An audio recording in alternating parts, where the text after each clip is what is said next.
Je n'avais aucune idée de ce qui se passait à l'époque et j'ai passé beaucoup de temps à douter de mon mari. C'était il y a 10 ans. J'avais dans la trentaine et je venais de me marier avec mon mari. Mon mari travaillait si dur, même avant notre mariage, je m'attendais à ce que la vie avec lui soit difficile. Mais il ne rentrait jamais à la maison si longtemps que je me sentais seule. Au début, j'ai essayé de laisser mon mari se détendre à la maison pendant les rares moments où il était à la maison, mais ma frustration a grandi. Je suis devenue dure avec lui à chaque fois que je voyais son visage. Mon mari essayait de me calmer, mais s'il voyait que je n'étais toujours pas satisfaite, il commençait à m'ignorer. Je voulais qu'il me regarde. Peu importe à quel point il était occupé avec son travail, parce que nous étions mariés.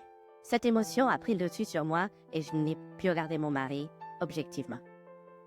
Chaque fois que je me disputais avec mon mari, il disait toujours « Je vais me calmer bientôt et ensuite nous irons sur cette île que tu aimes ». Mais cela ne s'est jamais réalisé. Le travail est plus important que moi, n'est-ce pas? Ai-je dit. Si c'est le cas, ne te force pas à rentrer à la maison. Je suis aussi fatiguée et te voir si excitée me rend triste. Peu importe combien de choses horribles je lui ai dites, il ne les a jamais prises au sérieux. Et j'ai commencé à avoir un sentiment de malaise que notre mariage touchait à sa fin. Peu de temps après, mon mari a pu voir que je n'étais même pas en colère contre lui et que je n'avais aucun sentiment pour lui. Je ne l'ai pas soupçonné au début car il travaillait dans un département avec de nombreux voyages d'affaires, mais un jour j'ai trouvé un reçu et une carte de membre pour un hôtel près de chez nous dans la poche de son costume après son retour d'un voyage d'affaires. Le reçu indiquait qu'il avait séjourné à l'hôtel le jour où il était en déplacement professionnel et il avait accumulé des points pour plus d'une nuit. En tant qu'homme d'affaires, prospère qui pouvait faire le travail, mon mari était très populaire auprès des femmes au travail. J'ai deviné qu'il avait trouvé une autre femme avec qui être. Pourquoi devrais-je avoir du mal alors qu'il profite de la compagnie d'une autre femme? Je suis sortie le soir malgré l'infidélité de mon mari et j'ai aussi fait des plans les week-ends. C'était amusant pendant un moment, mais j'ai fini par me lasser. J'étais fatiguée de me forcer à sourire et de ne pas pouvoir vraiment m'amuser. Peut-être était-il enfin temps pour mon mari et moi d'être libres. Nous nous évitons tous les deux, ne nous regardant pas, en tant que mari et femme. Ce serait préférable si mon mari était plus heureux avec quelqu'un d'autre que moi. Je suppose qu'il est temps pour moi de passer au chapitre suivant de ma vie. Mais c'est le mari que j'ai aimé, jusqu'à ce que je réalise que je ne voulais pas passer le reste de ma vie avec lui. Cela m'a demandé beaucoup de courage de demander le divorce. Je me suis aussi demandé s'il n'y avait vraiment pas d'autre option que de tout arrêter. Mais il semble que mon mari est une nouvelle petite amie. Après des jours de réflexion, j'ai pris une décision et j'ai envoyé un message texte sur le téléphone portable de mon mari. Viendras-tu tôt à la maison aujourd'hui? J'ai besoin de te parler. Je lui ai envoyé un message texte sur son téléphone portable. Il a répondu tout de suite. Mon mari cherche également le divorce. Juste y penser a fait battre mon cœur si vite que je ne pouvais pas respirer et j'ai eu du mal à me tenir debout. Le cœur de mon mari n'était pas avec moi. Il est allé vers quelqu'un d'autre. Ne pleurons plus. Au moins, je devrais terminer les choses avec un sourire. J'ai pris ma décision et j'ai attendu que mon mari rentre à la maison. C'était peu après 21 heures que mon mari est rentré à la maison. Il avait perdu un poids inattendu. Ses yeux gentils et son ton de voix étaient les mêmes, mais il y avait un fossé entre nous qui semblait insurmontable. Mon mari, qui n'avait jamais été un homme de beaucoup de mots, continuait de regarder vers le bas et restait silencieux, à part quelques mots, pendant que je parlais. Je voulais terminer la conversation avec mon mari de manière respectueuse, car je sentais qu'il se moquait beaucoup de moi. Nous étions un couple marié, même pour une courte période, et nous allions divorcer. Alors, pourquoi ne me dirait-il pas ce qu'il ressentait? Je devenais de plus en plus en colère et j'ai commencé à me disputer avec lui. Cependant, mon mari est resté silencieux et a écouté ce que j'avais à dire. Je voulais qu'il dise quelque chose, alors je lui ai dit que je savais pour sa nouvelle petite amie. Pensait probablement que j'étais ignorante de la situation, S'il savait que je savais tout, il deviendrait impatient et trouverait une excuse après l'autre. En entendant mes paroles, mon mari m'a regardé avec surprise, puis a brièvement souri. Après une courte pause, « Quoi? Tu savais? » Étrangement, je n'ai pas pu m'empêcher de rire à son ton plaisantin, ce qui a fait rire mon mari. Et pour la première fois depuis longtemps, nous avons ri ensemble. Peu importe le sujet de la conversation, j'étais ravie de pouvoir rire avec mon mari comme avant. Nous avons pu parler à nouveau après cela, ce qui était une sensation étrange. Peut-être parce qu'il a découvert que je savais pour l'affaire. Le visage de mon mari semblait revitalisé et arrêtons de nous attaquer l'un l'autre. Je ne veux pas te quitter parce que je ne t'aime pas, a-t-il dit. Mon mari a accepté ma proposition et nous avons décidé de nettoyer notre chambre et de partager nos affaires. Partir à tout moment, à tout moment. Ce sont tous des souvenirs précieux, mais ce sont toutes des choses que je voulais garder cachées pendant un certain temps. Mon mari a toujours été le genre de personne qui utilise des choses qu'il a depuis des années, mais aujourd'hui, il n'a pas hésité à les jeter. Sa grâce m'a encore plus submergée. Prends ce que tu veux, c'est de ma faute. C'est donc mon expiation. Il a dit, quand la chambre était propre et rangée, et que nous n'avions plus que les affaires de l'autre. Les yeux de mon mari semblaient s'emplir de larmes en disant cela. Était-il triste en nettoyant le désordre? C'était très clair pour moi, car je sentais la même chose. Tu as encore le temps d'y réfléchir, n'est-ce pas? Nettoyons une étape à la fois. J'ai décidé de prendre une pause pour le reste de la journée, après avoir nettoyé tout le désordre. J'ai pris un bain pour me vider l'esprit. Je devrais pouvoir obtenir une compensation pour mon mari infidèle, mais il était clair que notre relation était déjà terminée. De plus, je ne veux pas ternir mes souvenirs de mon mari davantage. Alors que je me préparais pour aller au lit après le bain, mon mari est entré dans la chambre. Il s'est glissé dans le lit et m'a doucement attiré dans ses bras. « Hé, c'est bizarre, et je me sens mal pour ta petite amie, ai-je dit. » Mon mari a dit doucement, « Juste une dernière fois, je veux être à tes côtés. » Je me suis raidie légèrement. Il tremblait en m'enlaçant.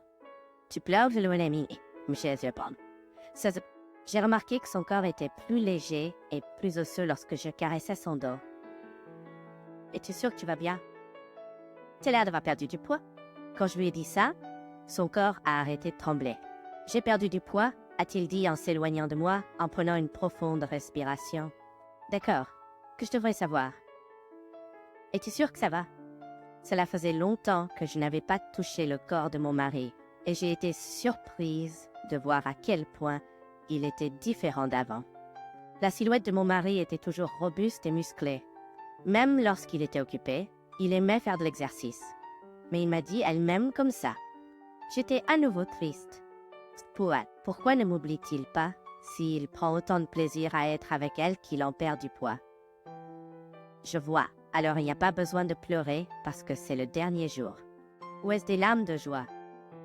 Pour garder ma tristesse à distance, j'ai dit quelque chose de sarcastique que je n'avais pas besoin de dire. Tu es toujours le même.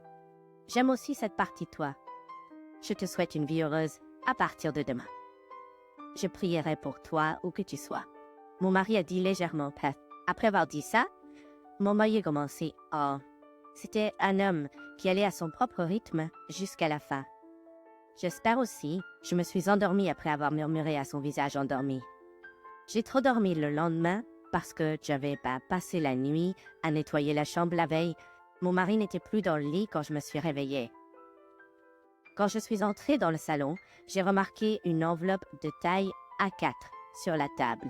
Quand je l'ai ouverte, j'ai découvert un livret de banque et une pile de documents à l'intérieur. Quand j'ai tout enlevé, j'ai découvert que c'était lié à nos biens matrimoniaux.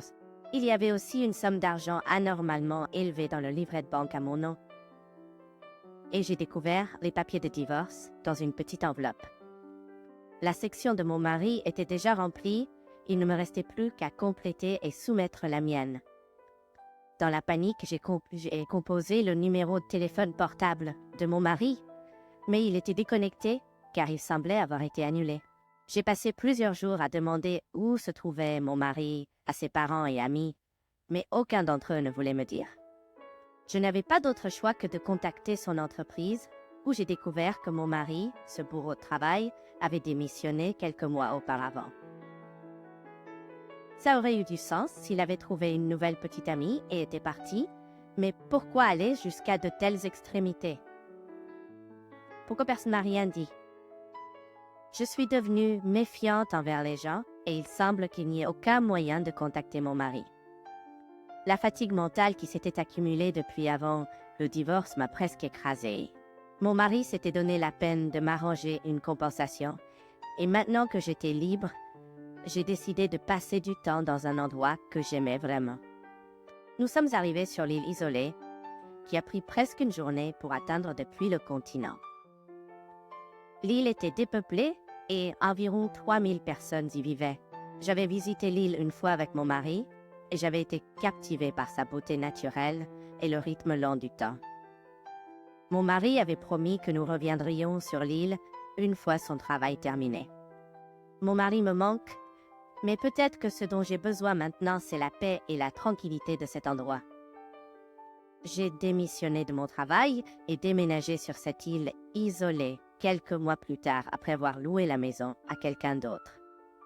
C'était un choix risqué de ma part, mais je savais que je ne pouvais plus rester dans ma maison. Je ne suis pas sûre de la façon dont mon mari a payé l'hypothèque, mais je sais qu'il a travaillé très dur. Mais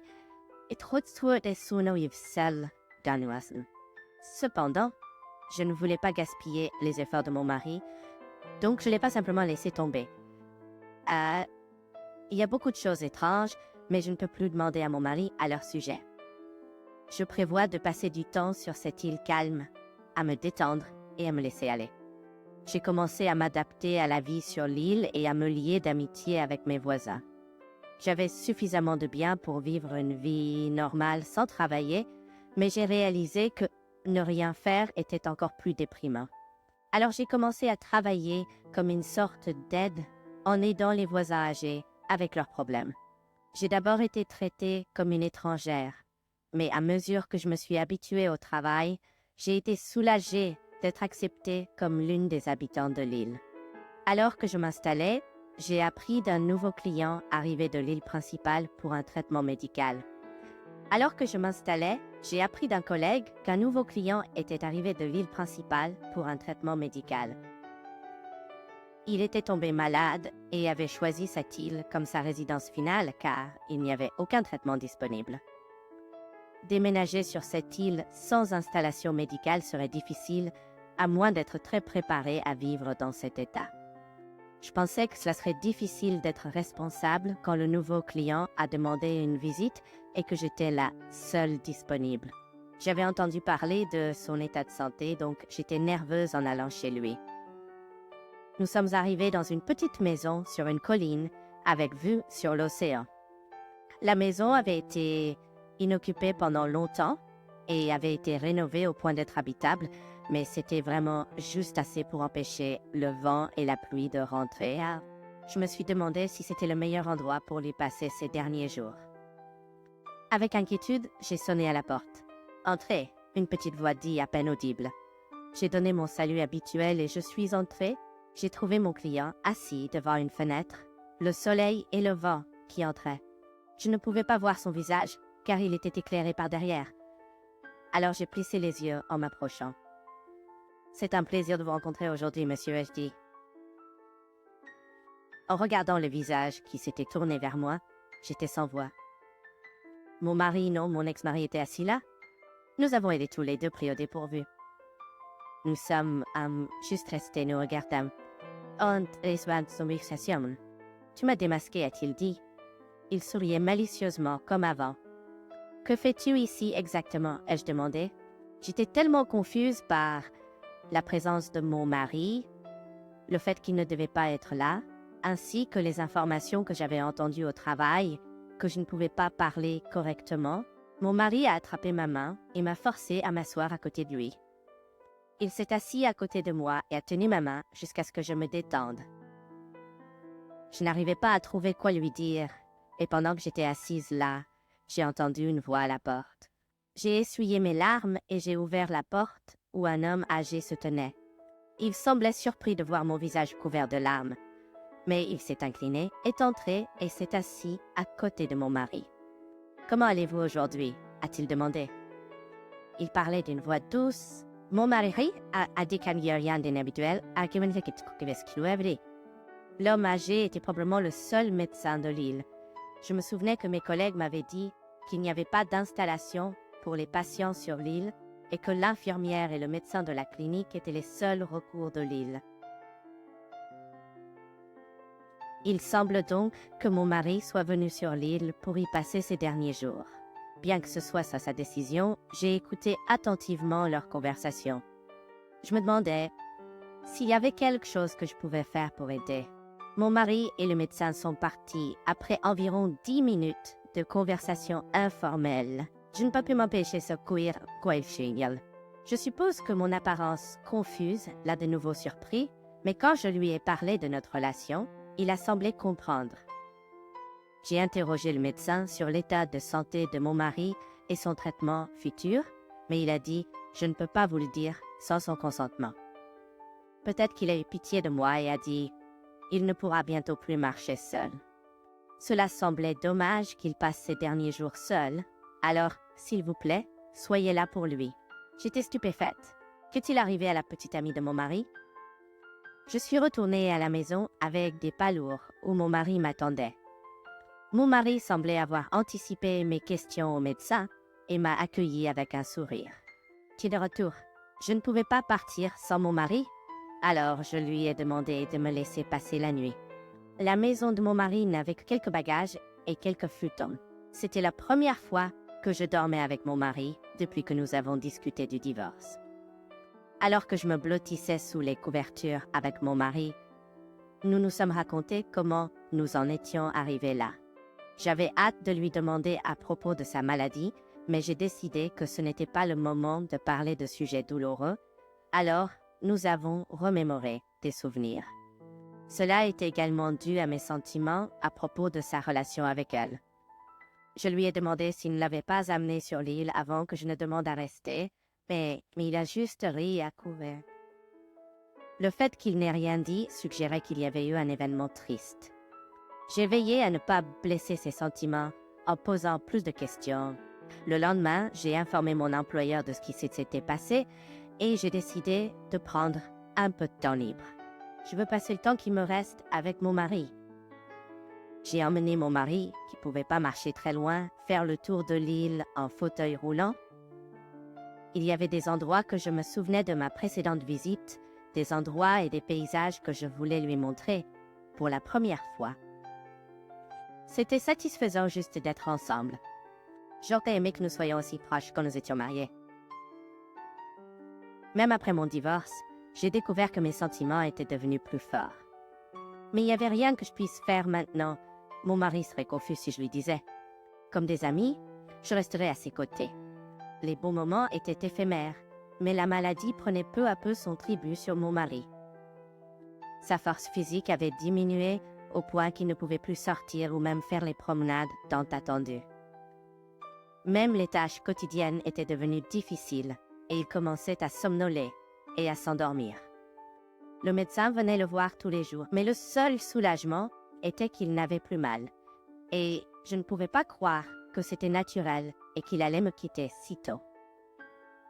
J'ai pris soin de mon mari, ne le quittant jamais d'une seconde, pour qu'il ne soit pas seul quand il se réveillerait, ce qui pouvait arriver à tout moment. Parfois, il se réveillait et me racontait la suite du rêve dont il venait de se réveiller, et d'autres fois, il me parlait de souvenirs lointains, comme s'ils venaient de se produire. J'aimais chaque instant, et cet amour exacerbait ma tristesse. Mon mari a finalement arrêté de se réveiller après cela. Quand nous avons arrêté de parler, je suis restée à ses côtés, lisant ses livres préférés, et lui, parlant des choses que j'avais manquées pour qu'il puisse comprendre. Je voulais lui parler d'un magnifique coucher de soleil un jour, alors j'ai pris sa main et j'ai essayé de lui parler. La main de mon mari était froide au toucher. Il respirait à peine et sa poitrine bougeait de manière dame. J'ai paniqué et j'ai appelé le médecin qui a dit qu'il serait là tout de suite. J'ai attendu en ayant l'impression que mon cœur était arraché de ma poitrine par cette situation incontrôlable. J'espérais que c'était un malentendu. Je veux qu'il me rassure en me disant que tout ira bien. Cependant, quand le médecin est arrivé, il a jeté un coup d'œil et a dit « Sa tension artérielle a déjà beaucoup baissé. Laissez-le partir en paix. Je crois qu'il veut que vous restiez avec lui, alors je vais m'absenter. Ne vous inquiétez pas. Je serai juste à côté s'il se passe quelque chose. Alors restez à ses côtés. » Le médecin a alors dit au revoir à mon mari et est parti. Alors le moment est venu. Je savais que nous y arriverions, mais c'était insupportable. J'étais ravie de t'avoir rencontré. Il y a eu des défis, mais la vérité est que je t'adore. J'ai pris la main de mon mari et lui ai chuchoté à l'oreille. Puis mon mari a doucement serré ma main en retour. C'était médicalement impossible, mais je l'ai clairement ressenti. Peu après, il a pris son dernier souffle et est mort, paisiblement. Je n'arrêtais pas de pleurer, mais j'étais heureuse d'avoir été là pour lui jusqu'à la fin. J'étais tellement occupée après sa mort que je n'ai pas eu le temps de pleurer avant l'enterrement. Quand je suis finalement rentrée chez moi après avoir rangé les affaires de mon mari, j'ai remarqué que le courrier s'était accumulé comme une montagne. J'ai été frappée par l'écriture nostalgique que j'ai découverte en les parcourant un par un. Mon mari avait écrit des dizaines de lettres. Je me suis demandé depuis combien de temps je n'avais pas passé chaque jour avec lui, essayant de rester aussi proche que possible. Ces lettres ont commencé le jour de notre retrouvaille. Mon mari avait déménagé ici dans l'espoir de me revoir, mais il ne s'attendait pas à me trouver ici en réalité. C'était difficile pour lui de ne pas remarquer à quel point il était surpris et ravi de les lire. Je n'arrêtais pas de rire en lisant les lettres drôles de mon mari. Et le fait que mon mari se sentait ainsi était le meilleur compliment qu'il aurait pu me faire. La date sur la lettre indiquait qu'il l'avait postée chaque jour, mais son écriture est devenue plus brouillonne et la longueur de la lettre a diminué au fil des jours, démontrant clairement la progression de sa maladie. Avec tristesse, j'ai continué à lire. Mais mes yeux sont arrêtés à un moment. Il avait écrit la vérité sur notre divorce. La maladie de mon mari a commencé pendant notre mariage. Quand il l'a découverte, il n'y avait rien à faire pour l'aider et le traitement qu'il a reçu comme dernier espoir était inefficace et n'avait que des effets secondaires. Mon mari avait prévu de me divorcer car il ne voulait pas que je passe le reste de ma vie avec cette maladie et je suis tombée dans son piège. Il n'avait aucune idée que je soupçonnais l'existence d'une autre femme, mais il ne l'a pas nié, car il pensait pouvoir me donner beaucoup d'argent en compensation. Comme je n'avais plus besoin de traitement médical, je voulais liquider tous mes biens pour que tu puisses vivre librement. Il a écrit quel mot blessant j'ai lancé à mon mari, qui avait pensé si loin pour moi. Je me suis sincèrement excusée. Les larmes ont coulé sans contrôle. Puis, il y a eu un coup à la porte d'entrée. J'ai essuyé mes larmes rapidement et j'ai ouvert la porte pour trouver mon médecin debout là. « Qu'est-ce qui t'amène ici, docteur ?» J'ai demandé. Quand j'ai demandé, il m'a remis une enveloppe scellée. L'enveloppe était identique à celle que je venais de lire de mon mari. Il m'a demandé de la poster chaque jour. Il a écrit quelques jours de lettres avant de tomber dans le coma et il me les a confiées. Je n'ai pas pu refuser et c'est la dernière lettre. Il m'a demandé de le donner quand tu rentreras chez toi. C'est donc de ça qu'il s'agissait. C'était la dernière lettre de mon mari. J'ai remercié le médecin et j'ai lu la lettre de mon mari seul. Quand je l'ai ouverte tranquillement et calmement, j'ai trouvé une note mince mais claire qui disait « Merci, je t'aime. Nous étions allés si loin, mais nos cœurs sont restés connectés. Les cœurs restent connectés. Je t'aime aussi. » Quand j'ai dit cela, j'ai cru voir la bouche du portrait de mon mari sourire un peu. Je vis toujours sur cette île des décennies après la mort de mon mari. Je suis maintenant officiellement reconnue comme résidente de l'île. J'ai construit une tombe à côté de l'endroit où se trouvait la maison de mon mari, le jour où j'ai été sûre que je ne quitterais jamais l'île.